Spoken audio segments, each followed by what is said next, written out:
Good afternoon, everyone. Welcome to our Community Economic Resilience Fund listening session for the Eastern Sierra CERF region. My name is Ish Herrera. I'm the Director of Regional Stewardship for California Forward. I'm joined here today by my colleagues at PolicyLink, and I'd like to welcome my colleague Shioni to introduce herself as well. Good afternoon. My name is Shioni Flegel. I use she, her pronouns. I'm a managing director at PolicyLink. It is a pleasure to meet you all. I apologize in advance if my rowdy children spill into this conversation, but I really do look forward to the conversation we're going to have today. Great, thank you, Shioni. And you'll hear more about the California Forward PolicyLink partnership in this CERF space a little later. I too offer a disclaimer about little co-workers running around. It's very likely you will hear some of them in the near future. So certainly a family-friendly environment here. I want to take a quick second to recognize our CSN California Stewardship Network member and regional partner, Steve Frisch, who's with the Sierra Business Council, who really provided some key input into the framing of the session. Good afternoon, everyone. Thanks for being here. We certainly are preparing today's agenda with that regional nuance in mind and making sure that it's a session that is responsive to the existing conversations that are underway in your region. Before we go any further, I want to go into some housekeeping just to flag a few things for you all. As you probably noted as you jumped onto this session, we are recording this for the purposes of accurate note keeping, as well as to make this session available to those who may perhaps were not able to join us today. We will be hosting this recording along with all the other materials stemming from today's session on a website that will be offered to you before the end of today's session. That'll serve as a great repository for you to go and revisit materials, as well as forward them to people who you think should be involved in this conversation. I also want to note that remind everybody to keep your mics off when you're not speaking, so we don't get that ambient noise in the background, and it certainly helps for recording purposes. I welcome you to do as some of my colleagues will do here in a second, which is introduce yourself in the chat by listing your name, your organization, and the county that you're dialing in from today. It's a way that we use the chat function to get a sense of who's in attendance today, since we don't have the time to go and have us all introduced. So that's one way to do it. We also want to encourage you to use the chat function to submit your questions along the way. You can certainly drop them as they come to you, and we will do our best to answer them real time in the chat. We will also have some time for folks to raise their hand and have them acknowledged to raise their questions. I will say that it's possible we won't get to every single question that's surfaces here today, so we will have a section on the website that we'll be referencing later where questions that are posed today will be answered if we don't get around to them today. So just wanted to make sure that we feel responsive that way. Before I turn it over to another colleague, I want to just remind you to go ahead, and if you haven't done so already, make sure that you're using the Zoom app in Chrome to fully participate in the breakout groups. The mobile app or desk function will work just fine. You can use the download hyperlink that's listed there on the screen. Before we go any further now, I'd like to turn it over to another colleague, Ana Rueda de Vidales, to explain our language translation services that are being offered today. Ana? Thank you. Can you guys hear me? Perfect. Hola, buenas tardes. Yo soy Ana, voy a ser su intérprete este día y primero les quiero explicar cómo pueden ustedes acceder a los servicios de interpretación.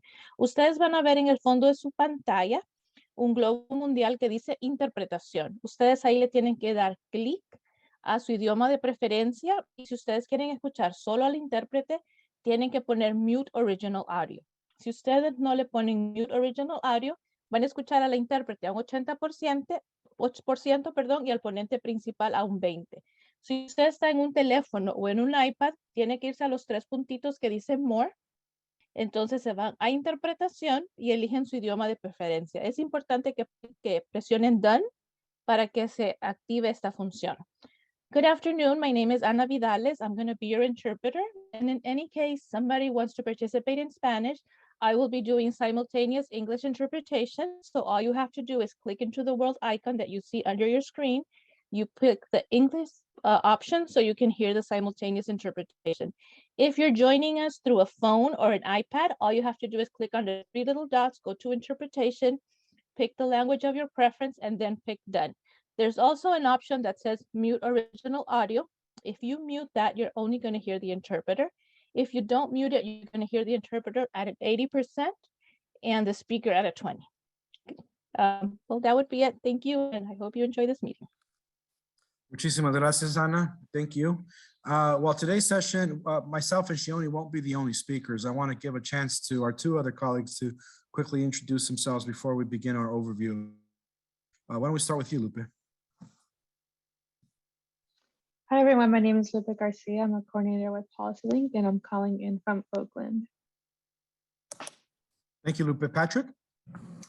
Hey everyone, my name is Patrick Atwater. I am a senior research analyst with California Forward. I have a little bit of data to share with you later today, and I am calling in from Los Angeles. Great, thank you.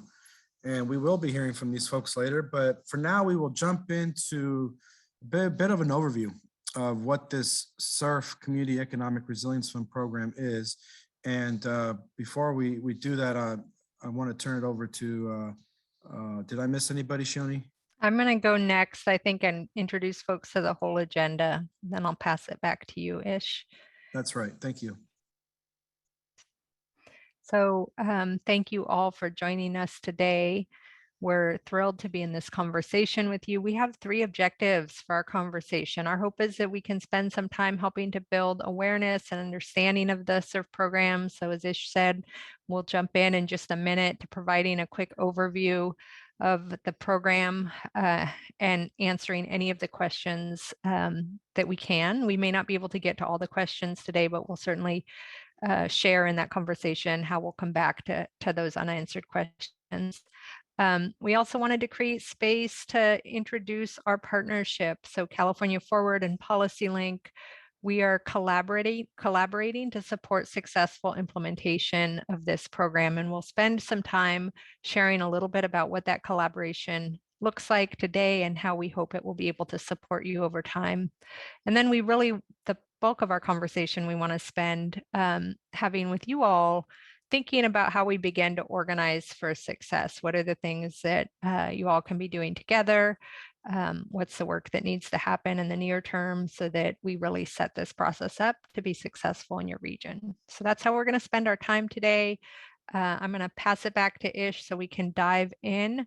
If you have questions, we'll try and take them throughout, but you can put them in the chat, raise your hand, and we'll try and keep you in the loop with that so that we can get answers for you. All right, thank you, Shioni, and thanks for keeping me on task here. We are going to jump into the overview.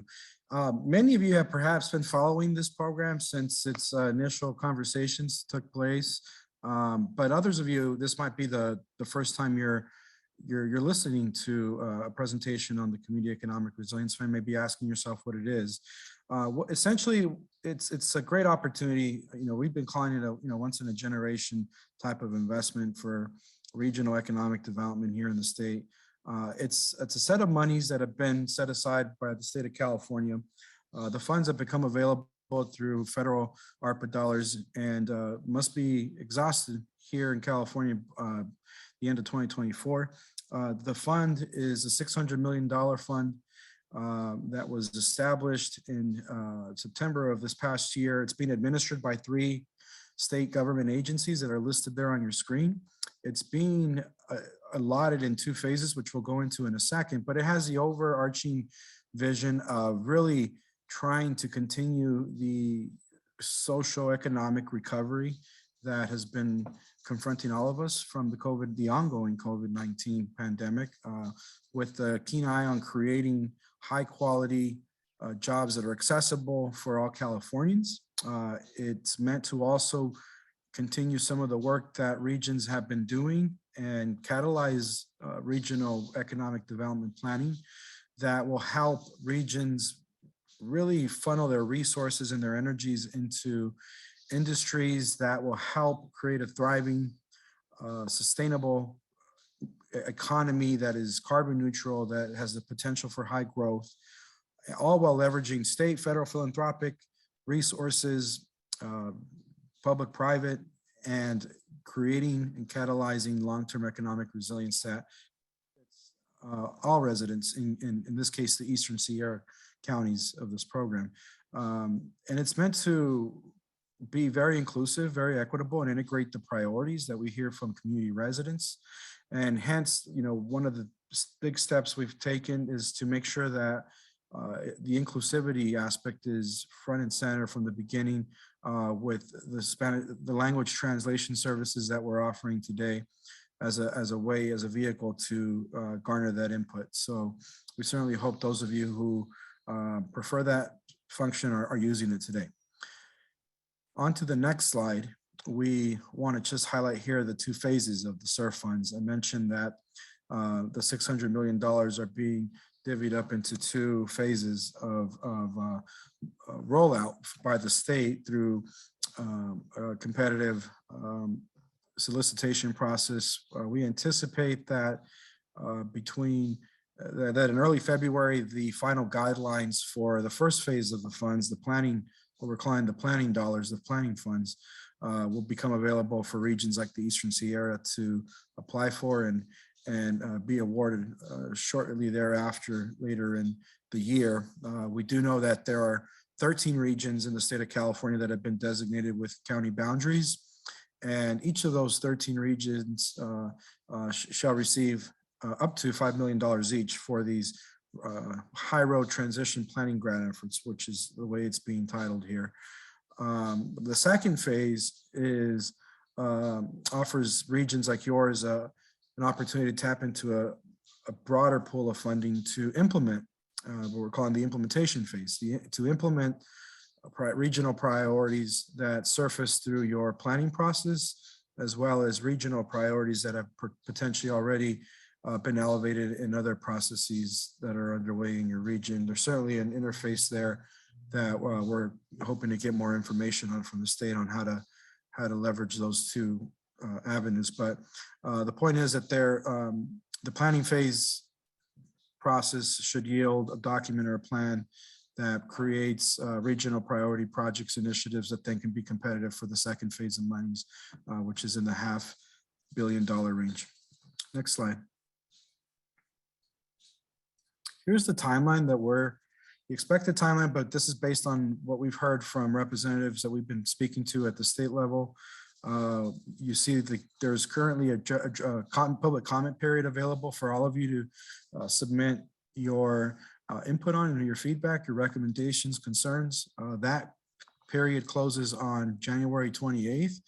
And we certainly can make that available to you in the follow-up materials, but there's a link there at the bottom of that slide that provides you the address for you to visit and read more on the public comment period and the process for that. But you have another 10 days to be able to submit comments to the draft guidelines that are available. We anticipate that the final solicitation will be available early next month, with the following points on the timeline following there, wrapping up the planning process and then the beginning of the implementation process, as I mentioned earlier, and with the funds needing to be encumbered. I said earlier, I said expended, but encumbered by June 24th, and then funds certainly needing to be expended by October of 2026. And so that's what we know today. And the final guidelines that'll be released in February will provide concrete information on how to move forward. With that, I will turn it over to you, Shioni. Oh, I guess I have one more slide. Sorry. So who can apply is a question that's been surfacing in every region. There's certainly a whole list of organizations that are eligible to apply, and you see them there on your screen. And perhaps more importantly are the types of organizations, the types of entities that need to be included in the planning process to ensure that there's an inclusive representation of the cross-sectoral voices that exist in your region there in the Eastern Sierra. These are some of the these are some of the entities that are explicitly called out in the draft guidelines, but certainly your list there in the Eastern Sierra should not be limited to what's listed there. It's important to know that only one regional collaborative application will be selected per region. We certainly, through this event today, would encourage you to really come together around one process, to have one lane, if you will, in your region, as opposed to competing lanes, where you can all collaborate around one table, provide your input, have a seat at the planning, and be able to provide the input of your constituents to one unified process, one unified application. That certainly would be our recommendation. To your right there, you see the types of organizations that can apply as the fiscal sponsors to support this submission process. And so you certainly have several of those types of organizations present in your region. So we certainly hope that after today's discussion, groups that are listed on here, those of you who are on today's session will come together and further the planning and begin to orchestrate your efforts to submit a single application so that funds can be allotted in the near future. Next slide, please. And here's where I'll turn it over to my colleague Shioni. Thank you, Ish. So keep those questions coming in the chat. I'm going to share a little bit about our collaboration. We're very excited to be collaborating with our partners at California Forward. We are super eager to draw on the strengths of both of our organizations to support successful implementation of this program. Collaborative, we really hope to provide information, advice, technical support, guidance as you all need it,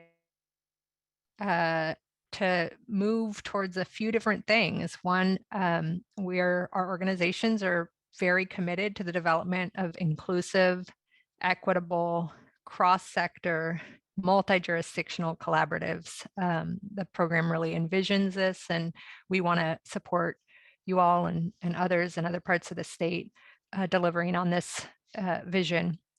We're also here to support, where we can, coordination of regional efforts. We know that each of the regions is unique, that there's tremendous diversity within regions, and that looks different in each place. So where we can, we're here to support that development in the nation as it's useful for you all. Similarly, while we don't intend to be writing our own applications, we're here to support and advise as you all are preparing your CERF applications and trying to get those into the state. Both of our organizations have tremendous expertise and capacity in the data arena. So the extent, again, that we're able and it's useful for you all, our collaboration is really looking to develop data-driven frameworks to help measure success and ensure accountability as you're moving through this planning process and moving into the implementation process. We both bring a lot of experience helping to set up inclusive community engagement processes that really center the voice of impacted people and bring those folks in on the front end to help shape how the planning unfolds. Finally, we recognize that while this is a huge investment, that there is actually other financial supports that folks will need in communities and regions. So we're collaborating with funders to help build a pool of resources that can actually support that community participation and capacity building beyond what you might be able to get through the state grants. So that's a little bit about our collaborative. If we can go to the next slide. We want to take a couple minutes to hear questions and respond to questions that you either have about the CERF program itself or about the collaboration that I've just described. And I know there are many moving parts. You probably have more questions than we'll have time for today. So if we don't get to one of your questions, we will be taking that back with us, writing up responses and posting them on the website on this slide, calcerf.org, so that you can get that information at a later time. Our implementation grants, so I see Actually, I see two questions in the chat. The first one that caught my eye are implementation grants only awarded to those who have secured planning grants. Ish, I'm happy to take that. Do you want to take that one though and get us started? Sure, I can provide what my current understanding is of this question, possible answer and conversations we've had with the state. I guess the short answer there would be no, although the planning process certainly would yield another set of implementable projects that would be considered for implementation phase funds. As I mentioned during the slide that had the two phases of the funding, the implementation phase of the funding certainly can support, from what we understand, initiatives, projects that perhaps have already emerged as regional priorities through other non-CERF related processes, say a SEDS process, work that's been done by your EDD or Economic Development District or the Regional Broadband Consortium. And I think that you would want to mention those things in the planning process for CERF, so that there's some clear connection there between the two. That's our current understanding based on what we've read and what we've spoken to representatives of the state about. Now, the final guidelines, I will say, will dictate the final verdict on that, but that's our current understanding of the guidelines. One other addition I would make is that the state has told us that while the planning process is bound by regions, and this goes a little bit to the second question, which was if we work throughout the Sierra Nevada and have workforce development programs, should we still organize by sub-regional applications? We'll come back to that more concrete, but the two are a little bit tied together. The state has said that they do not anticipate requiring the implementation grants to be bound by the same regional parameters. So your plan may identify a project that is actually something that's sitting between two regions or is in another region, but is going to provide benefit to workers in your region. So we anticipate that the guidelines for those implementation grants may look a little different than the kind of very sharp parameters that have been set on the regional planning process as it relates to geography. So the second question that I saw, if we work throughout the Sierra Nevada and have workforce development programs, should we still organize by sub-regional applications? And I'm not entirely sure that I am interpreting that question properly, but I think as we understand it, the goal is really to end up with a regional plan. And there is some expectation that regions may do some of that work in sub-regional conversations that are then rolling up into a bigger regional planning document. Ish, is that your understanding of this work as well? Right, and there's another question here based on a question asking about base allocation in the implementation side of the program, that second phase. Our current understanding and reading is that there won't be a base allocation per county, that projects will have to compete against other projects throughout the state. There isn't a $5 million per region like there is in phase one of the planning. That could change based on public comment input from all of you, other regional stakeholders across the state, and we'll have to wait and see what draft guidelines for that second phase of funding will reveal later this year when phase one is awarded and they begin drafting guidelines for phase two. And then I see a question that is a bit around timeline, and just to be clear, California Forward and PolicyLink are not leading this process. This is a statewide program that the state is implementing. So we're not actually going to be representing the state in response to that question around timeline. It is a short timeline. Some of that timeline is driven by the funds the funds that are being used for this program came out of the federal COVID recovery money. So some of that's being driven by timelines attached to those resources, and some of it's on the state timeline.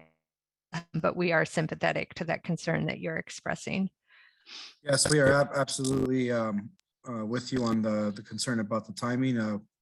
It is an expedited timeline, which is why we wanted to get in with the session to do a little bit of level setting with stakeholders who are not familiar with the program sooner than later. And so this is meant to be one of what we hope will be several touch points in your region around coordination and organizing around this opportunity. So we hear you.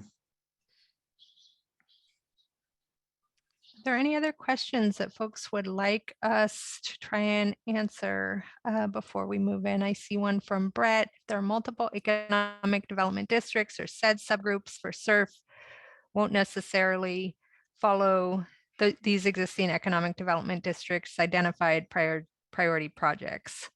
I think I get the question. And the answer is yes, they won't necessarily follow that. What we're, I think, really encouraging all of you to do as you go into the regional planning process, and we'll have a chance to start some of these conversations today. We certainly will only be scratching the surface, but is encouraging you to think about where you've already done some of the work that the CERF program is asking of you. And rather than duplicating that work, thinking about how you bring it in and use it as a foundation so that you can get projects that you have already prioritized as a region, the resources and momentum they need to move forward. Yeah, and well, this last question, then we'll move on from Jenny around the fact if, or the question, if the planning grant can actually be used to further organize the region. The answer is absolutely yes. For example, other regions in this planning phase have used resources to organize and bring to the table with meaningful community engagement the community-based organizations or residential groups that are certainly called for in this current planning phase.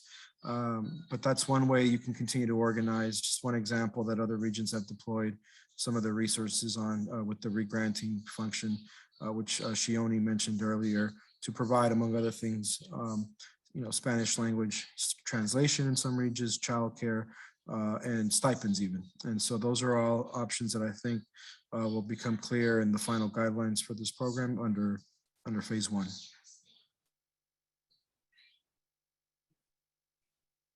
All right, let's move on to the next slide. So we're actually going to pass it to Patrick, who's going to help ground us in some of the data that provides a little bit of an overview of the region. Thank you for that. So in our experience working on regional inclusive economic processes, we found it really helpful to ground ourselves in data. And so by that, we use this as a tool to help understand, the reality of how regions are changing, who is within the region, how demographics are shifting, how the economics are changing. And to be clear, you understand your region far better than us. We see this as a tool that can be useful to understand how things are today so that we can really have a productive conversation. Really excited for your feedback. So here we see demographic shifts and specifically population growth across the region. California as a whole, for context, grew around 6.5% between 2010 and 2020. And you see the Eastern Sierra region was essentially flat during that decade. Though there is sub-regional difference, there's in the eastern slope, Alpine, Mono, and Inyo County, that actually there's a slight decline of 1.5%, whereas in the western slope, there was an increase of around 1%. So if we go to the next slide, we can see that is also reflected in the demographics of racial demographics of who makes up the Eastern Sierra region. And so you can see a shift, it's kind of slowly downward trend in the percent of the region that is white Californian, and you see an increase in the Latinx population, as well as an increase in other persons of color. And if you go to the next slide, you can see that that's particularly dramatic for mixed race and other Californians within the region, as well as that's kind of growing from a smaller base, as well as like Asian Californians in the previous slide. You can see that was around 1% to 2%. Though the Latinx population is continuing to grow, whereas other populations are actually shrinking. So you see like the white population is going down fairly steadily, and then as well as the Native American population.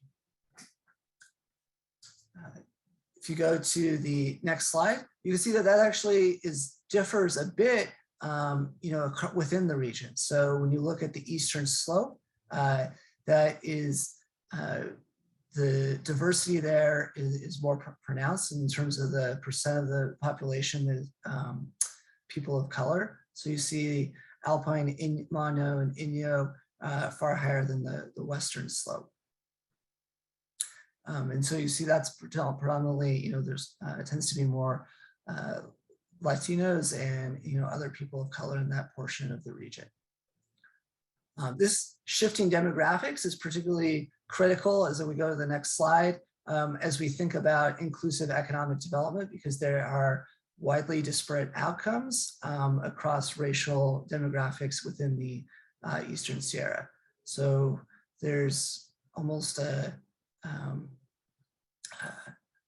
1.5 to 1.75 times difference in income from Latinx and Native American residents of the region, as opposed to white and Asian residents of the region. So pretty different outcomes, and particularly that has been exacerbated, if we go to the next slide, by the COVID-19 pandemic, which has been very much a magnifier for long-term structural inequities.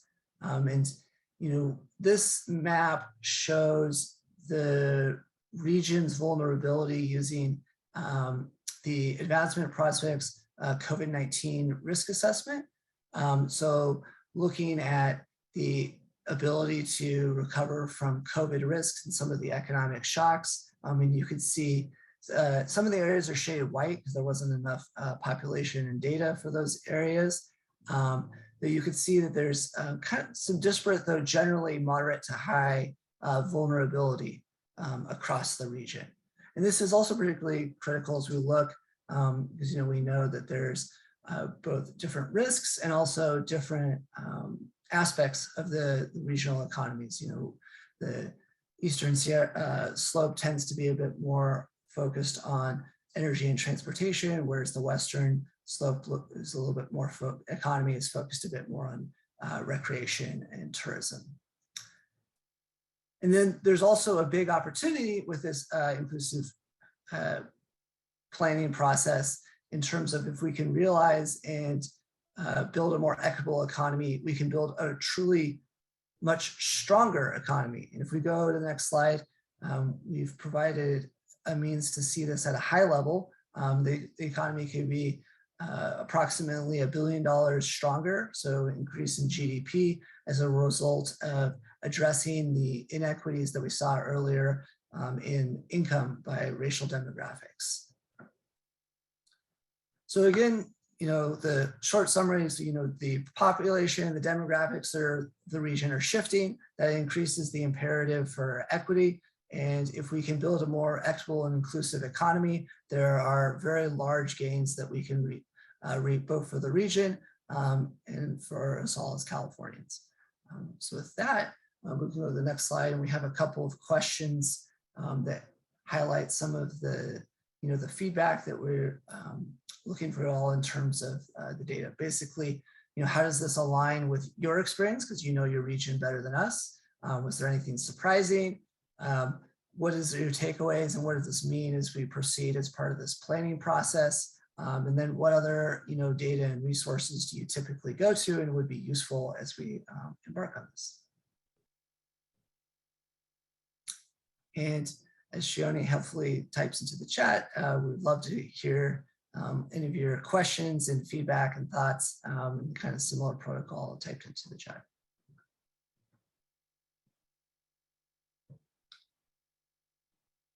Oh, great. Make sure that recording is still going. If we can go to the next slide, I'd love to encourage you all to keep sharing your feedback on the data. We're going to keep going because we do want to get you into the conversation where you're talking to each other. So we're going to spend a few minutes now. I really do want to open it up, talking about how this process can actually help accelerate some of the work you all have already been doing in your region.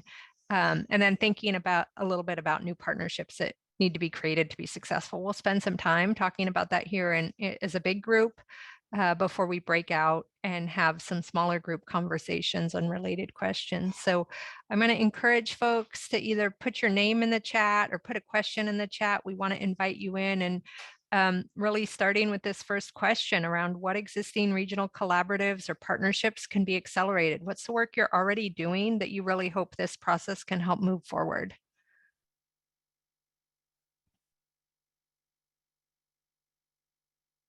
And I heard a bit about it, and I might put people on the spot. Like I heard that Brett, you all are doing work with your economic development districts and CEDS subgroups that you're hoping that this would help move forward. I'd love to hear a little bit more about that. And then I'm going to come to others. I think Jenny, you had talked about workforce development. I might come to you following Brett.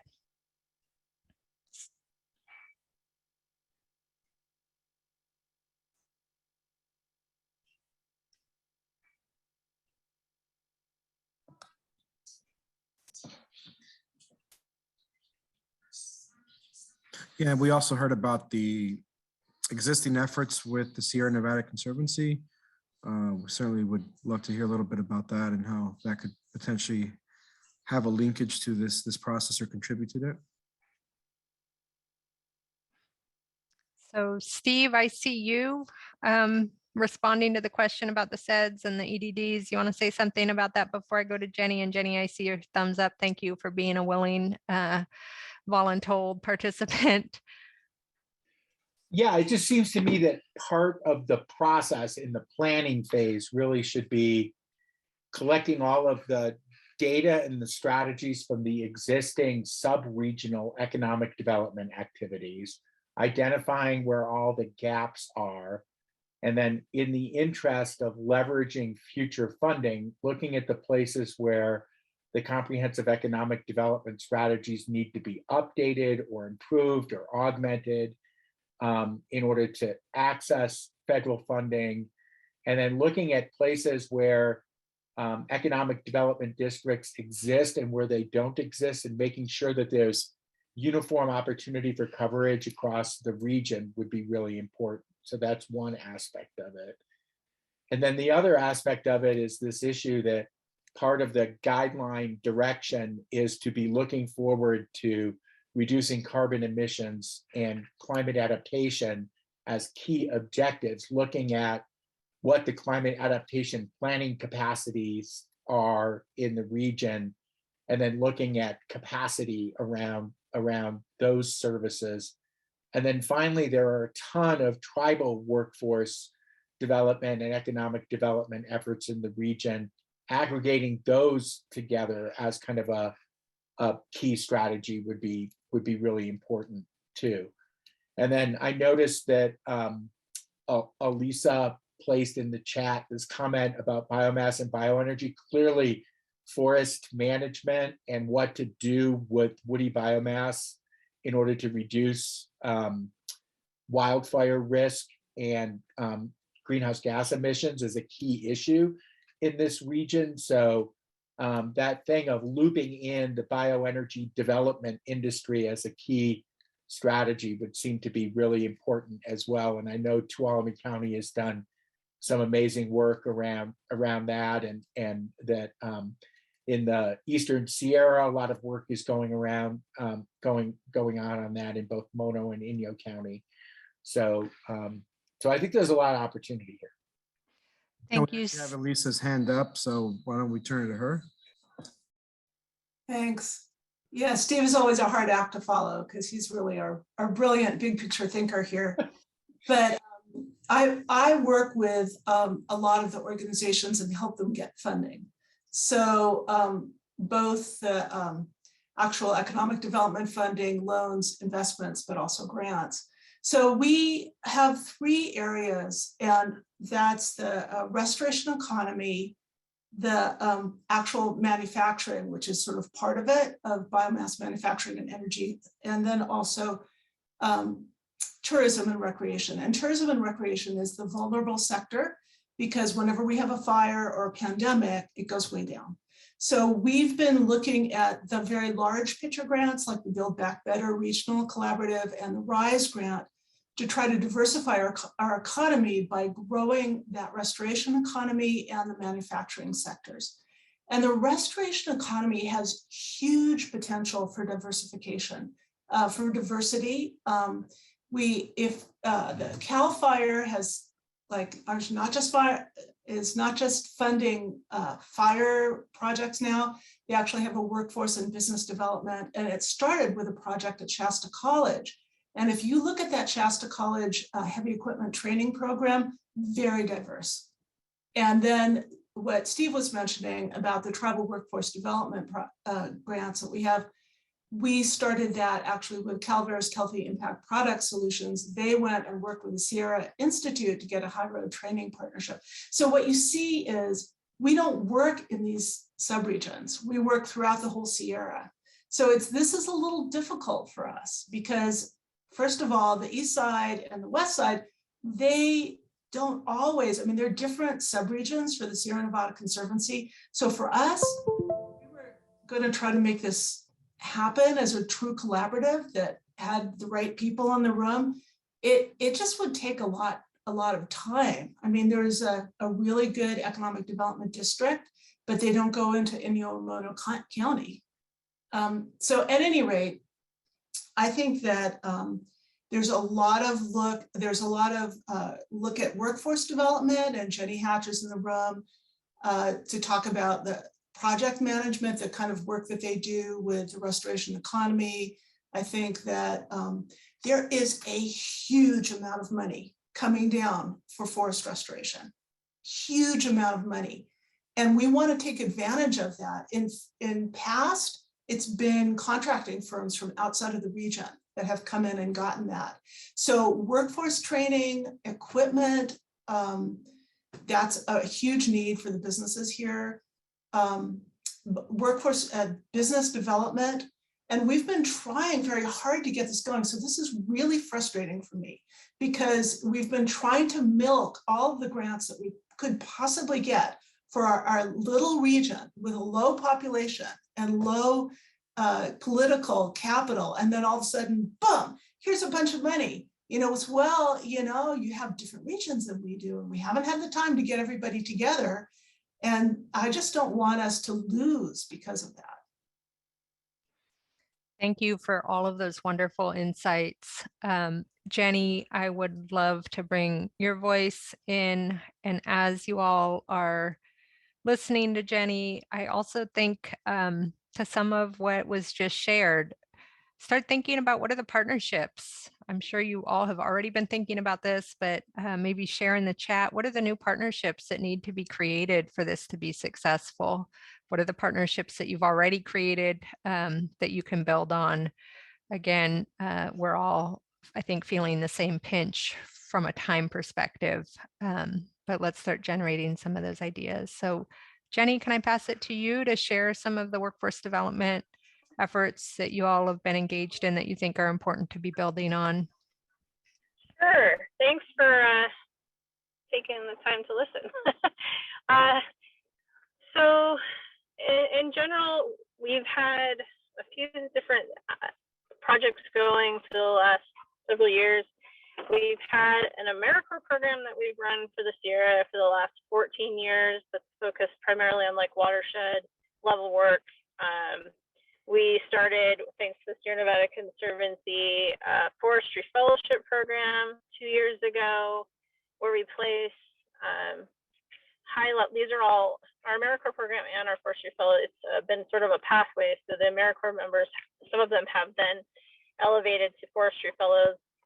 You know, AmeriCorps is just on a living allowance and a stipend through California Volunteers. Then the forestry fellowship's been a position that's a salary, a higher pay scale, like full benefit. The goal of that program is to train higher level skilled managers, project managers, that kind of what Elise was just talking about. They've done a lot of, you know, grant writing, brought in millions of dollars. They've managed those grants. They've worked with tribes. They've done on the ground work, technical monitoring, all sorts of things. And we need to do more of that because we need more registered professional foresters, and we just need more folks to actually be on the ground managing the scale of work that's needed to be done. And that's why I need to do some more reading about this effort, but just in general, it's a little bit challenging. I mean, we've had staff working in all the subregions, fellows working in all the subregions of the Sierra. We're an organization that works across the whole range. We've been providing this effort across the region. I think that, you know, obviously we could dig into each subregion and the work that our staff has been doing in each of those areas to kind of find opportunities with our existing partners. But then I'm like, oh, are we going to be submitting like multiple grants, you know, or proposals to you guys? And in some ways that's a little bit nonsensical. So I have to think about that and figure out what makes the most sense.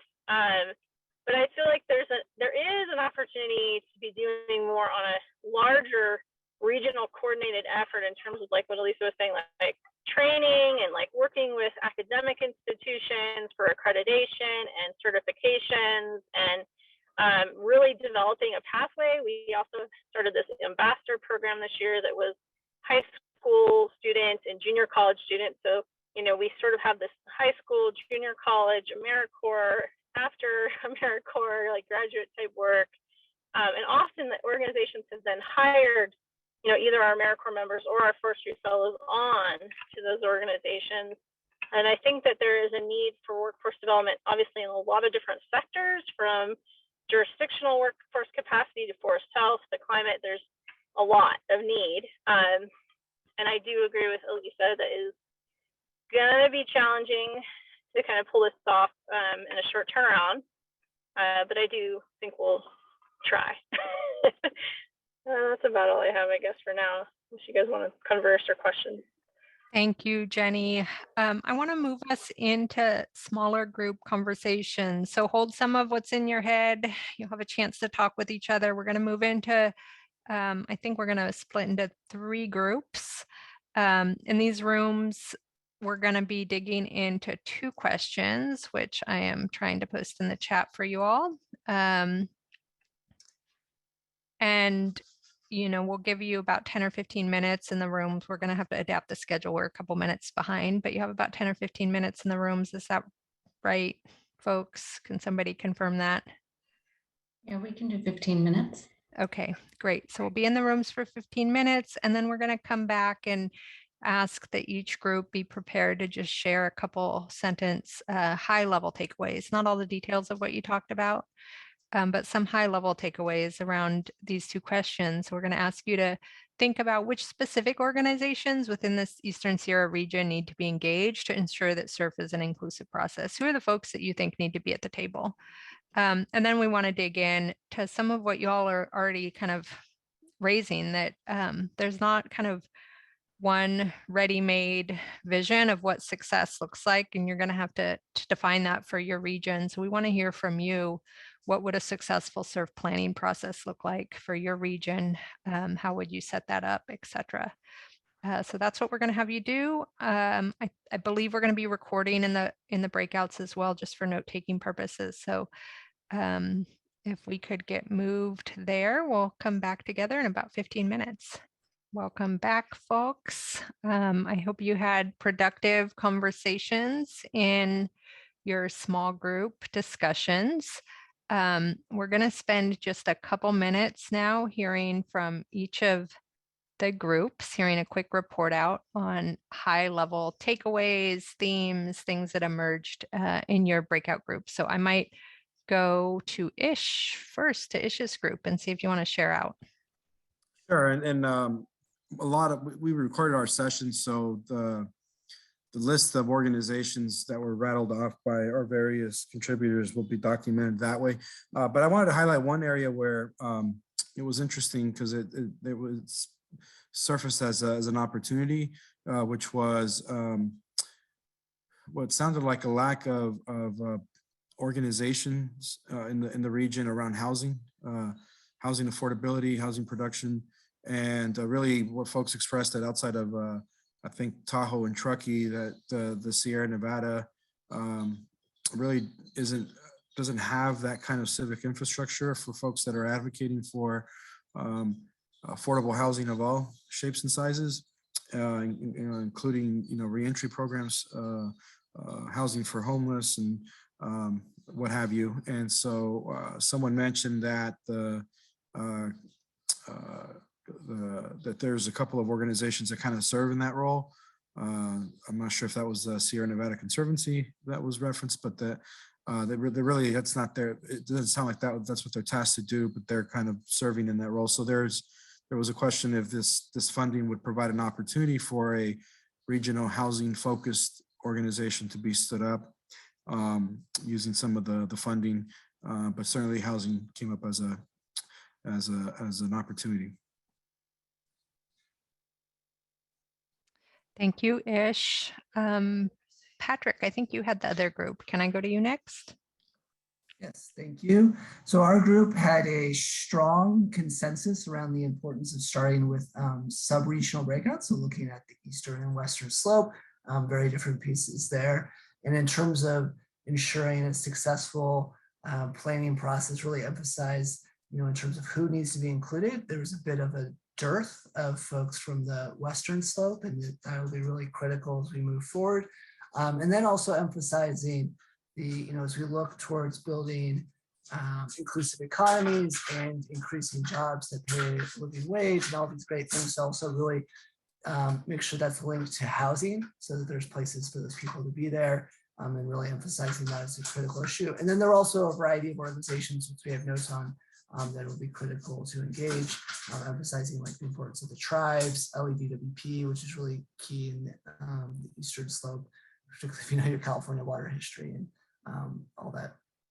A lot of other good information. So back to you. Great, thank you, Patrick. So I helped facilitate the third group. We talked about a bunch of different kinds of organizations that felt important to the conversation, including the local government representatives, local COGs, spent some time thinking about outreach to communities of color and other populations who have historically been challenged to participate in these kinds of processes. Our group discussed that the organizing infrastructure in many of the communities is not as robust as in other parts of California. In particular, dug into or brought up the notion that there are many communities that are very isolated, sometimes 4 hours from the bigger cities or the places where decisions are usually made. And there is not necessarily organizing taking place in those communities. So figuring out alternative mechanisms to reach them and to engage folks is going to be critical. The other, I think, big aha among the many wonderful ideas of schools, churches, community colleges, and the like, was that the federal government has an important role, and other kind of land and resource management agencies have an important role in this region. And there was some question around, is anyone actually talking to them? Have they been, or do they know this is happening, or will they be able to get resourced to engage? What does that look like? So some important questions there. And then I think 2 takeaways from what a successful CERF planning process would look like. The first being that the region would actually get implementation money to fund projects that make a real difference in the well-being of the region and the people that live there. So that was kind of our first success, and the second being that an acknowledgement that this region really hasn't had an opportunity to dig into the question of equity as it relates to the environment and the economy in the past in the way that the CERF planning process is setting them up to do, or setting you all up to do. So really being able to deliver equity through the process would be a wonderful success for the region. So I'm going to pause. Thank you all. I don't know if there's any, I'm going to kind of, I think we have just 1 or 2 minutes to invite others if we miss something as your reporters, to bring your voices in on key takeaways, high level reflections from the small group discussions.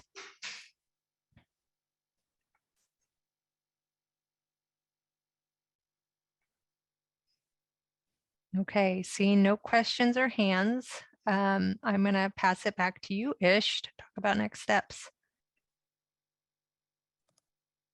Great, thank you, Shioni. So as we move forward, we certainly want to draw your attention and your traffic in the region to our website. And that's the link you see there at the bottom, the calcerf.org. That's where we plan on storing all the information from today's session. My colleague just dropped it in the chat as well.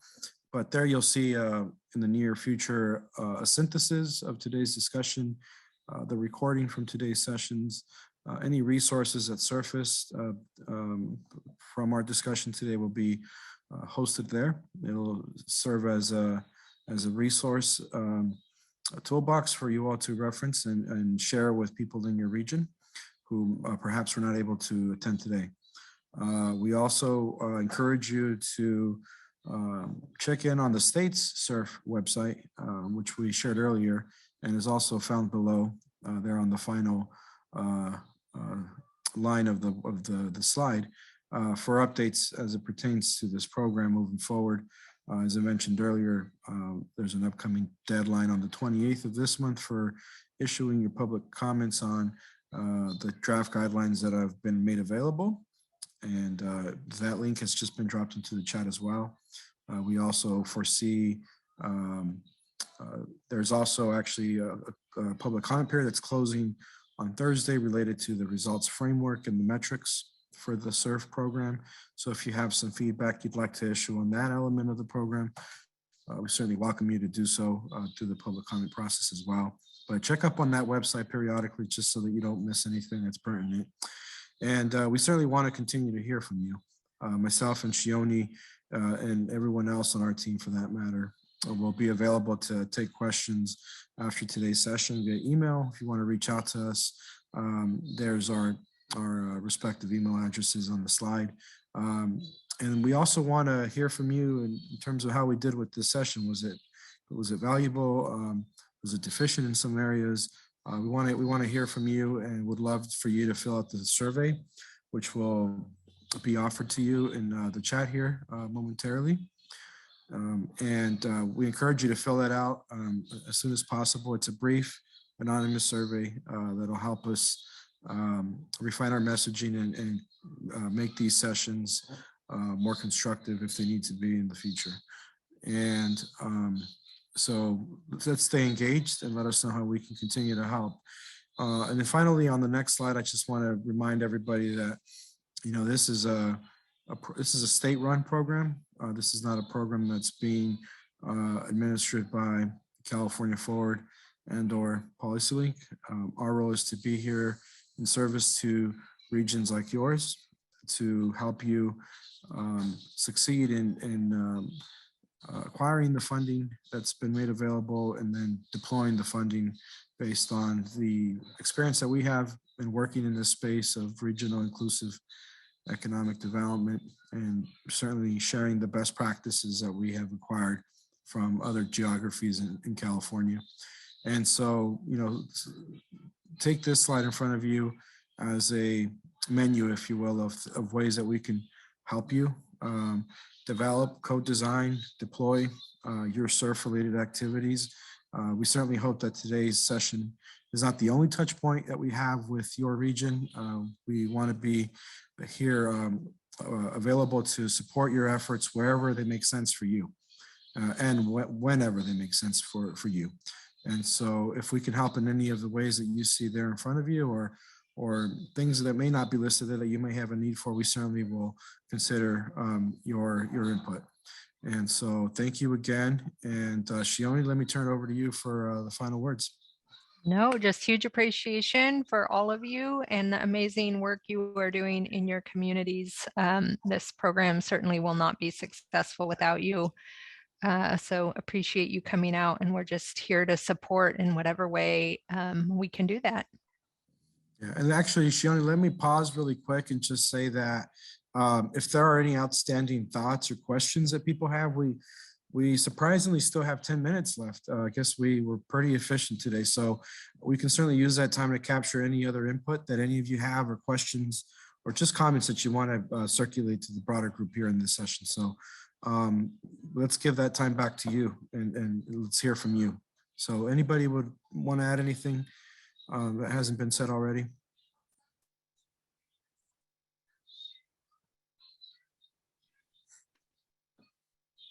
Just thanks to you guys for doing this. Very good. Great, thank you. We certainly welcome praise as well, so keep it coming. But if there are any questions, please drop them in the chat or just go ahead and unmute yourself and share. Otherwise, we will be happy to return 10 minutes of time to you this afternoon.